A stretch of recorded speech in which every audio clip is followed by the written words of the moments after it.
마태복음 1장 2절 아브라함이 이삭을 낳고 이삭은 야곱을 낳고 야곱은 유다와 그 형제를 낳고 아멘.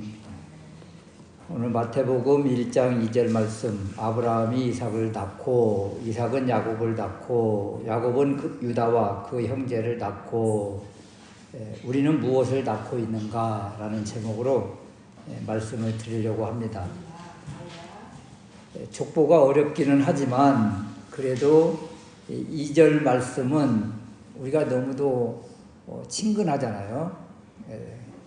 왜냐하면 다 아는 분들이기 때문에 많이 들어본 분들이기 때문에 친근하게 다가옵니다. 아브라함이 이삭을 낳고 이삭은 야곱을 낳고 야곱은 유다와 그 형제를 낳고의 이제 시작인데 아브라함부터 3대를 지금 소개해 주고 있습니다. 이 3대의 특징을 통해서 하나님께서 오늘 우리에게 주시는 그 메시지가 무엇인가, 또 족보를 통해서 우리에게 주시는 은혜, 또 우리에게 원하시는 것이 무엇인가 깨닫는 시간이 되었으면 좋겠습니다.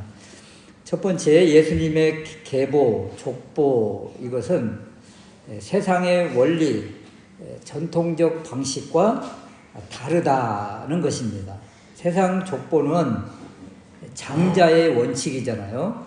그래서 우리나라는 전통적으로 상속을 해줘도 장자에게 많이 이렇게 해주고, 또 자녀들을 키울 때도 장자에게 그 특혜를 많이 주는 그런 문화인데, 성경의 문화 그리고 이 족보의 모습은 그런 모습과 다릅니다. 이 3대를 보면 장자들이 보이지 않아요. 아브라함의 장자는 이스마엘이잖아요. 또 이삭의 장자는 에서고 야곱의 장자는 르우벤인데 이들의 이름이 다 삭제되어 빠져 있습니다. 그러면 아브라함의 장자 이스마엘, 우리가 알잖아요. 아브라함과 사라가 인간적으로, 세상적으로 하갈을 통하여 낳은 아들, 그러니까 하나님의 약속의 아들이 아니지요. 그러니까 믿음의 계보에 들어올 수가 없어요. 이 믿음의 족보에는 하나님을 믿는 믿음의 약속의 자녀들이 들어오는 자리이지, 세상 인간적으로 들어올 수 있는, 청탁해서 들어올 수 있는 그런 자리가 아니다. 에서도 우리가 너무 잘 알지 않습니까? 이삭의 아들 야곱과 에서와 야곱인데 장자는 에서잖아요. 그런데 에서, 우리가 창세기에서 살펴보지만 장자의 명분, 하나님께서 소중히 여기시는 복들을 소홀히 여기고 경홀히 여겼다. 에서는 한 번도 하나님의 마음에 들만한 그 믿음의 행동을 한 적이 없어요. 더군다나 팥죽 한 그릇, 식물 먹을 것, 육신을 배부르게 하는 것, 세상 것에는 관심이 많지만 신령한 것, 영적인 것, 장자권, 하늘의 것, 이런 것에는 관심이 없어요. 이런 사람에게 하나님은 이런 귀한 자리, 믿음의 자리를 허락해 주시지 않습니다. 그럼 야곱의 장자는 어디 갔어요? 야곱의 장자, 야곱의 아들을 소개하는데 지금 특별하게 소개하잖아요. 유다와 그 형제를 낳고, 12아들이 그 형제 속 안에 다 들어가 있지만 장자권은 누구로 기록을 해요? 유다로 기록을 하잖아요. 그러니까 르우벤이 형제 안으로 들어가면서 이 장자권에서 떨어져 나간 것을 알 수가 있어요. 그러니까 야곱의 장자도 어디로 가고 없는 거죠, 지금.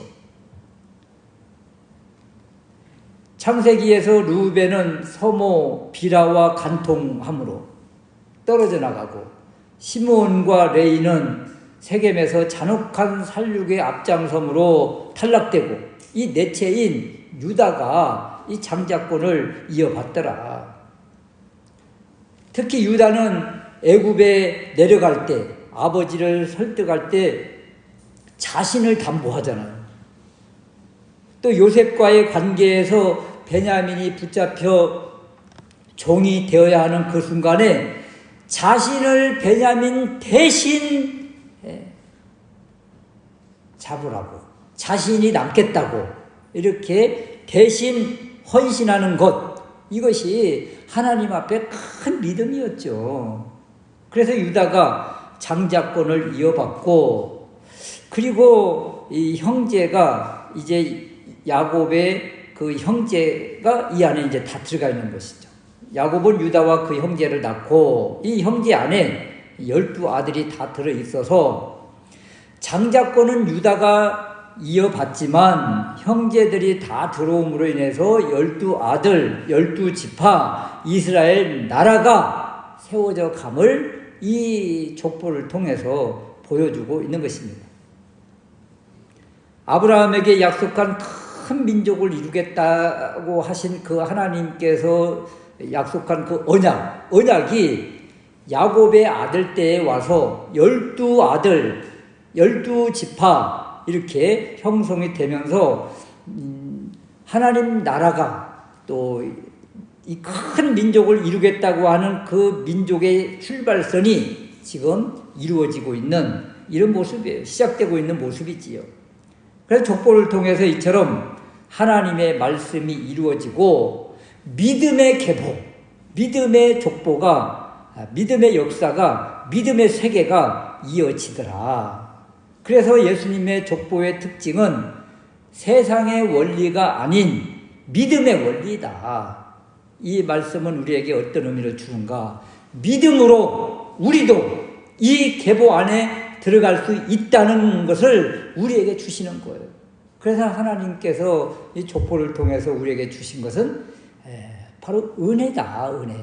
주님의 은혜로 우리가 믿음을 가지면 이 족보 안에 우리도 바톤을 이어받아 들어갈 수가 있다. 이것을 이 족보를 통해서 우리에게 주시는 것입니다.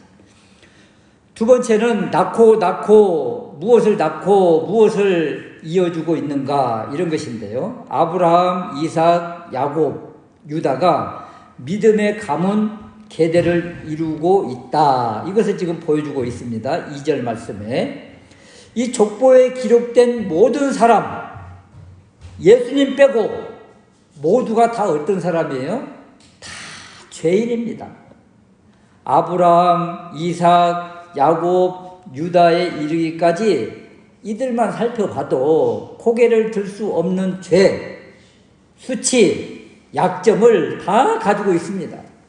그래서 낳고는 이 죄를, 자신들이 가지고 있는 이 죄를 그 아들 자손 후대에 계속 내리 물려주고 있는 그것을 보여줘요.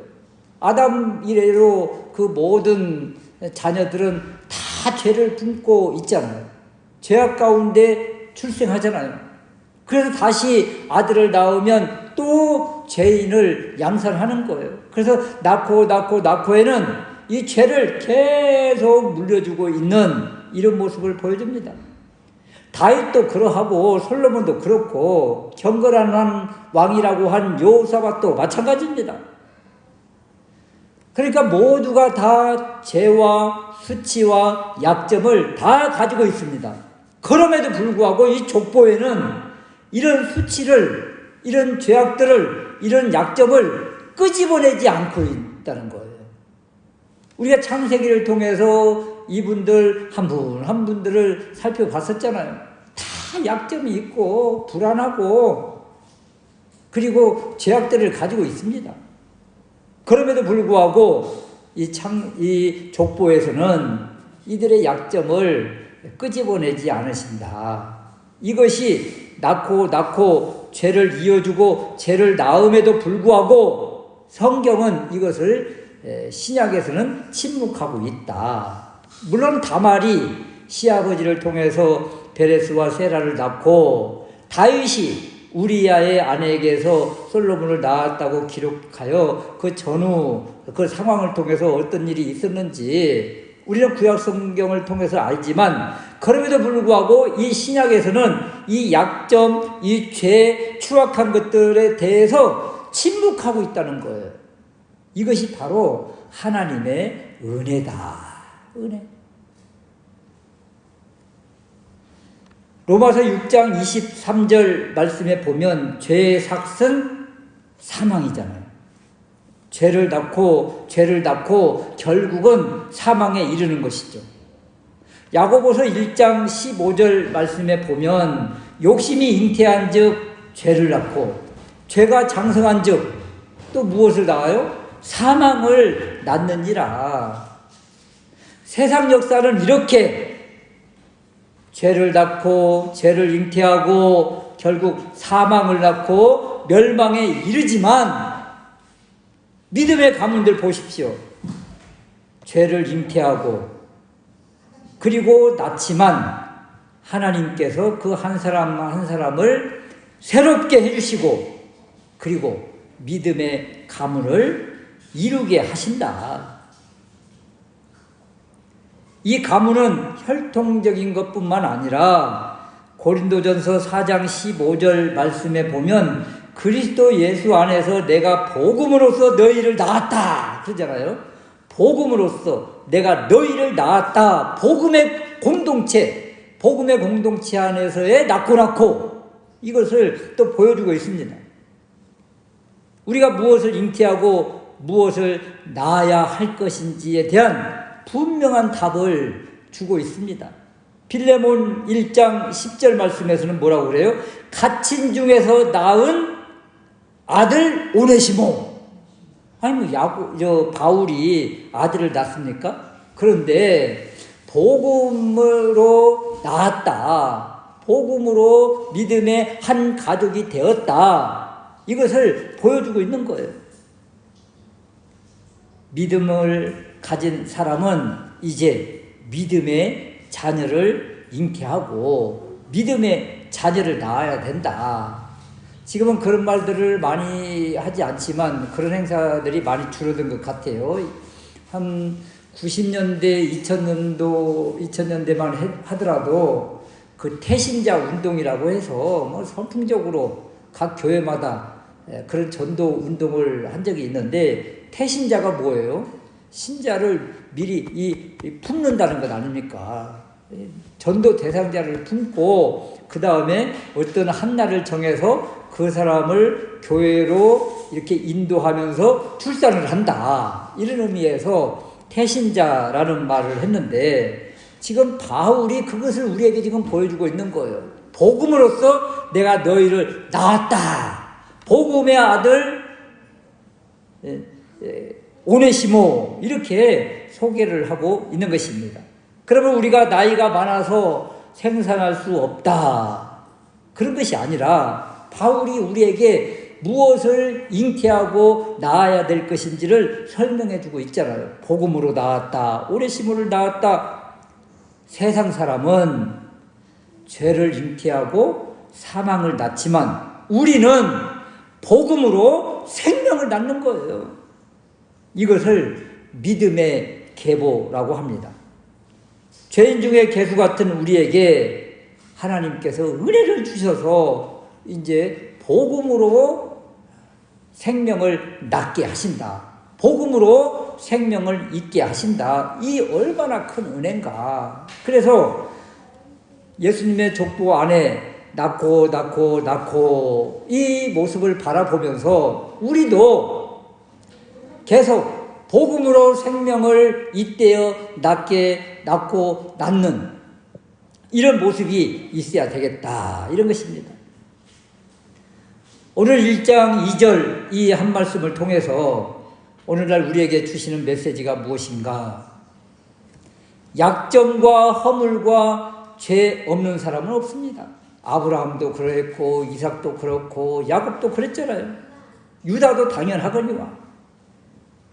이것을 깨닫는 사람은 이제 누구를 바랄 수밖에 없는가? 이 죄를 담당하시기 위해서, 우리의 허물과 죄를 다 담당하셔서 깨끗하게 해주신 예수 그리스도, 그 주님만 바랄 수밖에 없다. 그래서 이 모습을 바라보면서 주님이 더 필요합니다. 주님밖에 없습니다. 주님만이 나의 전부입니다 하는 그런 믿음의 고백이 있어야 되겠다. 또 하나는 우리 안에 있는 죄악들, 어둠들, 수치들, 허물들 왜 끄집어내지 않습니까? 왜 마태복음 1장 2절에서 이들의 약점을 왜 끄집어내지 않습니까? 우리 주님 안에서 이런 약점들은 다 무효화된 거예요. 우리 주님이 다 감당을 하셨음으로 인해서 삭제가 된 거예요. 그러니 은혜죠, 은혜. 그래서 주님이 더 부각되는, 이 족보 안에서 주님이 더 부각되는 이런 모습이고, 우리를 주님께 더 집중하게 하는 이런 말씀이라, 이런 메시지라. 이 모습을 바라보면서 이제 우리가 할 일은 우리의 모든 허물과 죄를 드러내지 아니하시고 씻어주신 이 주님을 바라보면서 이제 우리는 이 믿음을 누구에게 물려줘서 누구를 낳을 것인가, 무엇을 낳을 것인가, 이것을 한번 깊이 생각하는 그런 시간이 되었으면 좋겠다. 아브라함이 이삭을 낳고 이삭은 야곱을 낳고 야곱은 유다와 그 형제를 낳았다. 우리는 누구를 낳았고 누구를 지금 잉태하고 있는가, 이것들을 다시 한번 깊이 생각하는 한 주간 되어서 영혼 사랑에 더 힘쓰는 우리 모두가 될 수 있으시기를 주님의 이름으로 축원합니다. 아멘.